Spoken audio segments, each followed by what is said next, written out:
there is no argument to be had here. No organization has the history at the running back position that the Chicago Bears does.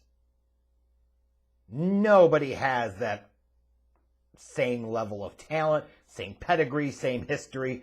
It's not up for debate. It's frankly not even close. Like, obviously, you're talking about an organization you associate with sweetness, Walter Payton, the Kansas Comet, Gale Sayers, Bronco Nagurski, Red Grange, Willie the Wisp Gallimore, and Rick Caceres. I could go on and on and on. Even though those last two aren't in the Hall of Fame, those are kind of legendary names. There are so many. The first ever running back with 1,000 yards in a season in NFL history, unless you're a truther for him, and that's Beatty Feathers. Like, nobody has that pedigree at the running back position. That doesn't even account for other really good backs like Neil Anderson and Thomas Jones and Matt Forte. Other running backs in my lifetime for the Bears that 1,000-yard seasons, like Rashawn Salam and Raymond Harris. Yeah, the ultra back, right? You didn't expect that reference. You got it. James Allen, Anthony Thomas, Jordan Howard. Like, if there's one thing you know when it comes to the Bears, is somehow, some way, hook or by crook, they're going to be able to find a running back that can run for over 1,000 yards. And there's no question that David Montgomery has been a key part of the Bears' offense for the past 4 years.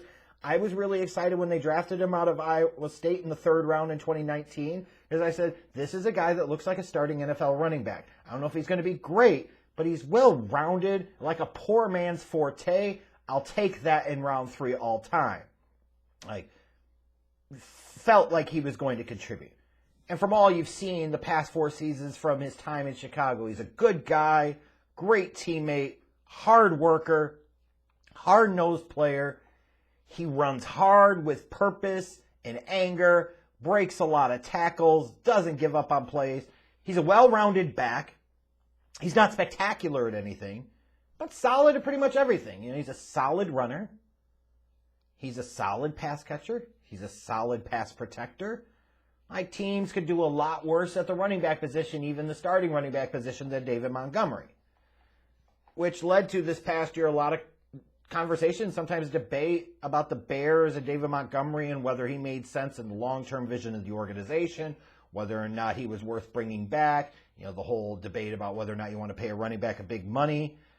A lot of Bears fans, though, really felt an emotional attachment and connection to David Montgomery, and they wanted him back, especially if the price was right. And then you have some that were like me and felt he wasn't worth a big investment, even if it was $5 or $6 million a year, because frankly what he brought to the table was kind of replaceable, and him being in the offense is somewhat limiting. If the Bears gave him a contract for $5 or $6 million a year, it wouldn't be the end of the world, but certainly not something I would be pointing to, not something I'm pining for. And I would actually look and say, if you gave him any more than that, I feel like you're kind of crazy. Well, we don't have to worry about that now, because David Montgomery did find somebody to give him some money, and it was the Detroit Lions. So there you go. A 3-year, $18 million contract. Feels like it represents him replacing Jamal Williams in that lineup, and he'll be the counter to DeAndre Swift in Dan Campbell's team. Obviously, it doesn't help some Bears fans. They say, oh, great, we really like David Montgomery, felt a loyalty to him, loved him as a player, loved him as a Bears running back, and now not only is he not back with the team, going to have to see him twice a year and in the division for what could shape up to be a good Detroit Lions team in 2023. Yeehaw! And some of them might even scream, that sounds like Bears football! I mean, I understand Bears fans have some feelings about this because you get emotionally attached to players, especially good players. But Bears fans need to get over this. David Montgomery was a good player, yes, but he's not a great player. He was not a franchise changer. He's not a big-time difference maker. He's a solid player. Solid players are more easily replaced. And for a team like the Bears, looking at their situation and their spot, why would you even want to bother paying $6 million a year to David Montgomery? Why would you do that? David Montgomery is the type of back of, you need 3 yards, he'll get you 4. You need 4 yards, he'll get you 4. You need 5 yards, maybe you didn't hear me, he'll get you 4. That's exactly the type of dude that he is.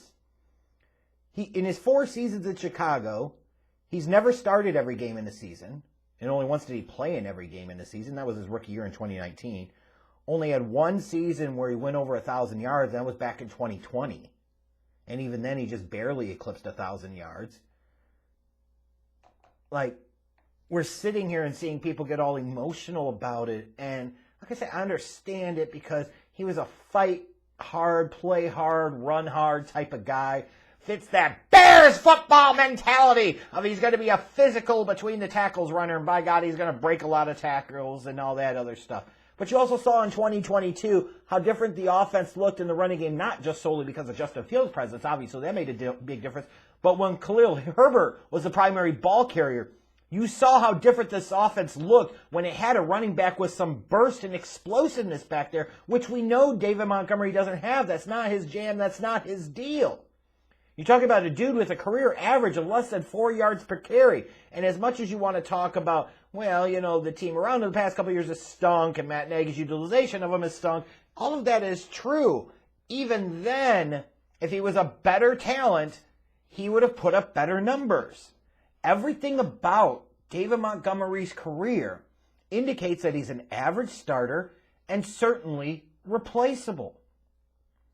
People, to me, are acting like this is like letting a peak of his career Matt Forte leave, or a Neil Anderson leave, or a Thomas Jones leave. This is more like moving on from Jordan Howard, and even then, when you look at the first couple of years of Jordan Howard's career in Chicago, Montgomery's numbers don't even match up to that. And he didn't have nearly the same emotional attachment and reaction to when Jordan Howard was shown the door as to when David Montgomery is being allowed to exit stage right and go up to Detroit now. Like, look, this team needed upgrades all over the place. And this is not to be disrespectful to David Montgomery, as I talked about some of the good things about him. He was consistent. He worked hard. You could tell he was respected by the team, a leader. He played hard. He ran really hard. He was well-rounded in terms of his skill set. But he was good at a number of things, but he wasn't great at any one thing. Unless you want to say, hey, breaking some tackles. Well, part of the reason we'd have to break so many tackles is because he lacked some of that explosiveness and burst. And frankly, him being there in Chicago in the backfield holds back the Bears' offense, especially as freaking obsessed as they are with running the goddamn ball. If you're going to run the ball that damn much as they did in 2022, then you need guys with more burst, explosiveness, and speed back there, like you have with Justin Fields, like you have with Khalil Herbert. And frankly, the skill set you look at for Montgomery, that is something you could look at a day 2 or even day 3 pick in the draft and get a lot of that there. I'm not looking at the signing of Travis Homer and saying he's going to replace him. Like, that's a guy that has some pass catching skill, a little bit more burst than Montgomery, role player, but you look at him more as like a running back 3 special teams type of guy. But talk about, would you rather pay David Montgomery $6 million a year or give Travis Homer $2-ish million a year and then draft somebody that you maybe pay $1 million a year? The answer is the latter. It's not the former. David Montgomery was good in Chicago, but he certainly wasn't great. He wasn't anywhere near that. And sometimes I don't even think he was that good. So you can respect his contributions to the team for 4 years, but it's time for Bears fans to get over it. He needed to go. He might even look a little better in Detroit with the system he's in and the talent that he's going to be around. And if he does so, be it great for him. But he had already capped out with what he was going to do in Chicago. I'm not trying to be loyal to good players. I want to win fucking Super Bowl championships. And David Montgomery as your featured primary back was going to get in the way of that. Nothing but the best to him going forward. He deserves it. But let's be real here. In a year or so, you'll probably hardly even notice that David Montgomery's not in the Chicago Bears backfield.